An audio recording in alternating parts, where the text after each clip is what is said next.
Leviste, San Fernando, Barsaga, binansagang mga kupal. Ay, hindi, mali! Makabagong gumbursa. Anyanye! Patawa. Oh. Sabi rito, tila sang-ayon si dating chupador. Noon mga nababasa ko. Sabi ko sa inyo Boss James dapat wag basahin. Malabo nga mata ko ngayon Hindi ko mabasa masyado. Chupador tol. Tila sang-ayon si dating presidential spokesperson Attorney Harry Roque na humada. Puro tuloy-putol Tuloy-tuloy naman yung natin. Tinawag sa tila sang-ayon si dating presidential spokesperson Attorney Harry Roque sa itinatawag sa tatlong kupal na kongresista na sina Batangas 1st District Representative Leonardo Leviste. Na ito si Leviste, kilala nyo naman si Leviste. 'Di ba? Yung sablay yung project sa solar. Kamanggagawa party list, ito yung kupal. Kutya, feeling niya magaling siya Pero meron ganito yung mga classmate mong pabibo, yung yung pabibo, tas bigla mong kakaltukan, tas titigil maging bibo ng 2 araw. May ganyan akong classmate dati. Tabibo, galing lagi nagtataas ng kamay. Tapos kung pag kinalto ka mo na, bababa yung confidence ng konti, 2 araw, hindi hindi nagre-recitation No? Ganyan yun. Pero wag kayong mangkakalto masama yun.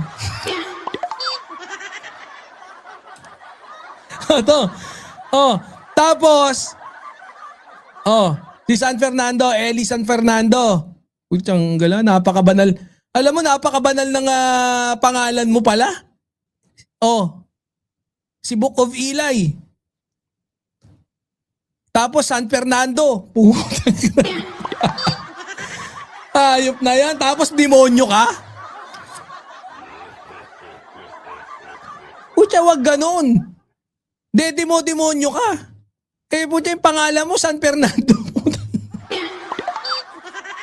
Walang yan. Nangyari. Doon pa lang, pangalan pa lang Pangbaragan na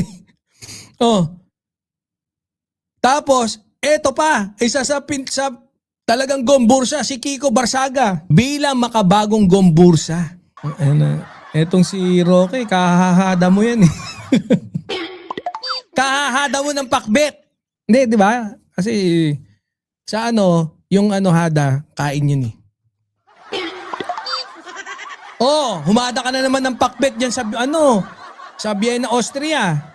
Hindi kasi syempre, di ba, pagka nasa ibang bansa ka, namimiss mo yun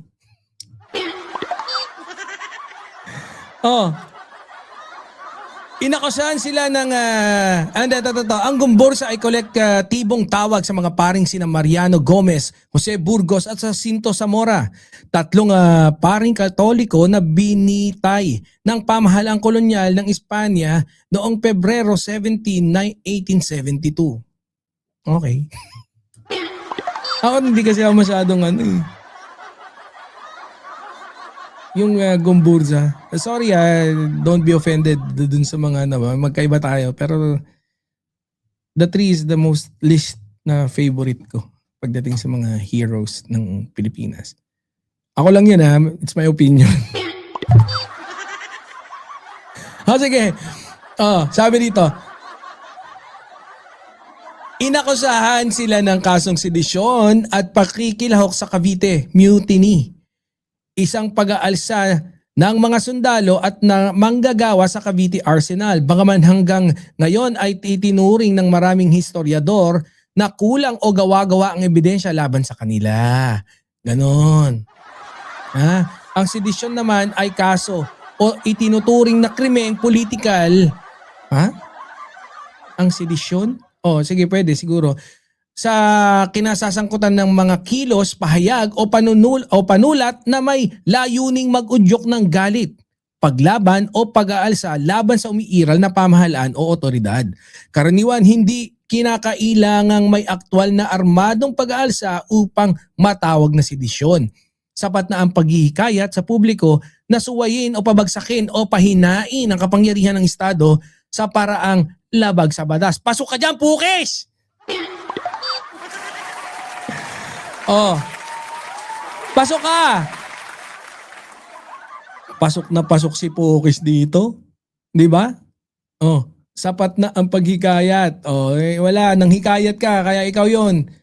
Oh, mababasa sa social media page na ako, si Makabayan, ang isang art card na nagsasaad ng 3 mambabatas ay ang mga makabagong kupal. Magaling kang kupal ka. Magaling kang kupal ka, hayo. Makabago.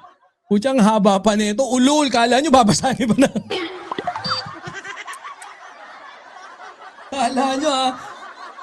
Kala nyo maisa nyo kami dito sa Birahan PH, papabasa nyo pa sa amin yung mahabang yan. Utot!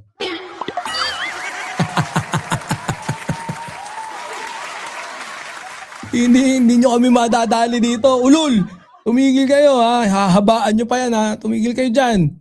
Kala nyo ha. O, asa na? Wala na, huwag na yan. Huwag na natin basahin yan. Di nyo kami madadali dito. Siga kami ang siga ng social media tapos gaganyanin nyo lang kami. Huwag nyo kami pinaglululoko ha. Oh. Eto, punta na tayo. Dumako na po. Tuwan-tuwa si Ate Tiger. Kasi ang haba, babasahin pa ba naman natin yon? Diba? Tapos may picture ng 3 mukhang kupal. Piruin mo, ikumpara yung sarili ikumpara nila Roque sa Gombursa. Mga bayani yung mga yon. Mga pari pa. Ha? Buti kung sisigaw kayo ng, edi sana okay. Ako lang ang pwedeng maging mabait ako eh. Ayan di ba? Bait.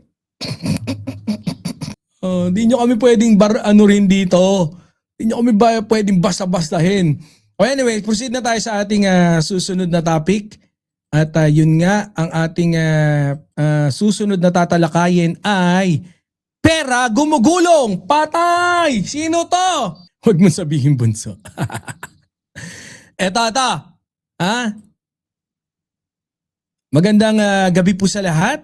No? Sa mga birador na nandyan sa comment chat section natin. Magandang araw po sa inyong lahat. Magandang gabi. Siyempre, welcome sa Birahan PH at tunghayan na po natin ang ating susunod na tatalakayin.